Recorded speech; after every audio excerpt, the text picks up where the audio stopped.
भारत के उत्तराखंड राज्य के घने जंगलों में एक छोटा सा गांव था, धौलपुर। यह गांव पहाड़ों से घिरा हुआ था और यहाँ की वादियां रहस्यमयी कहानियों से भरी हुई थीं। गांव के बुजुर्ग अक्सर एक गुफा की बात करते थे जो सदियों से बंद पड़ी थी। कहा जाता था कि उस प्राचीन गुफा में कोई ऐसा रहस्य छुपा है जिसे जानकर कोई लौट कर नहीं आया। गाँव में आरव नाम का एक युवा रहता था। वह पढ़ा लिखा था और पुरातत्व में गहरी रुचि रखता था। जब भी गाँव के बुजुर्ग गुफा की बात करते, उसका मन उत्सुक हो उठता। दादी अक्सर उसे डराया करती, बेटा वो गुफा शापित है, तुम्हारे परदादा भी उसमें गए थे और फिर कभी लौटे नहीं। लेकिन आरव को डर नहीं लगता था, बल्कि उस रहस्य को जानने की ललक दिन ब दिन बढ़ती गई। एक दिन आरव ने तय किया कि अब और इंतजार नहीं। उसने अपने मित्र नील और काव्या को साथ लिया और गुफा की ओर निकल पड़ा। रास्ता कठिन था, कांटेदार झाड़ियां, फिसलन भरे पत्थर और घने बादल। तीनों ने लगभग 2 घंटे की चढ़ाई की और फिर उन्हें दिखी वह प्राचीन गुफा। गुफा का द्वार विशाल था, जैसे किसी प्राचीन मंदिर का मुख। पत्थरों पर अजीब अजीब आकृतियां बनी थीं, कुछ इंसानी चेहरों जैसे, कुछ पशुओं जैसे और कुछ बिल्कुल अनजाने। एक शिलालेख पर संस्कृत में लिखा था, सत्य की परीक्षा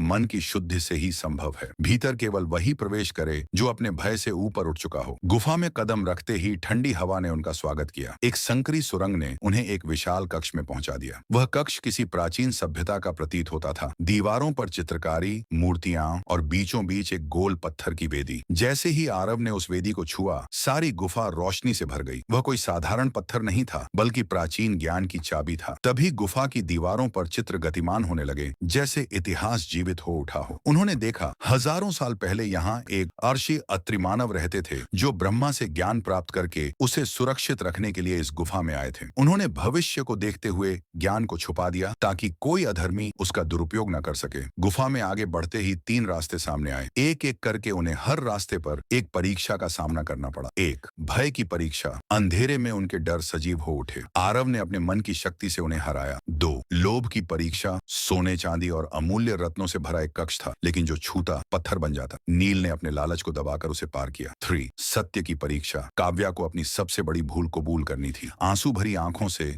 उसने स्वीकारा कि वह एक बार धोखा दे चुकी है। तभी रास्ता खुल गया। तीनों अंत में पहुंचे प्रकाश की वेदी पर। वहां एक दिव्य आकृति प्रकट हुई, आलर्षि अत्रि मानव की आत्मा। तुम तीनों ने भय, लोभ और असत्य पर विजय पाई है। अब यह गुफा का रहस्य तुम्हारा है, वह बोले। उन्होंने बताया कि गुफा में एक ज्ञानशिला है, एक दिव्य ग्रंथ जो भविष्य, विज्ञान, आयुर्वेद, खगोल और आत्मा के रहस्य समेटे हैं। लेकिन यह ज्ञान केवल उसी के लिए है जो दूसरों की भलाई में इसका उपयोग करे। गुफा से बाहर आने के बाद तीनों ने इस रहस्य को दुनिया से नहीं छिपाया, बल्कि एक संस्था बनाई, अत्रि रिसर्च फाउंडेशन। उन्होंने गुफा को संरक्षित किया और वहां पर शोध कार्य शुरू हुए। गांव के लोग जो कभी डरते थे, अब गर्व से कहते, हमारे जंगल में सिर्फ पेड़ नहीं, ज्ञान भी उगता है। प्राचीन गुफा का रहस्य अब केवल एक कहानी नहीं था, वह एक यात्रा थी। स्वयं की परीक्षा की, भय पर विजय की और सत्य की खोज की। और इस यात्रा ने साबित कर दिया कि सच्चा रहस्य बाहर नहीं, हमारे भीतर छिपा होता है।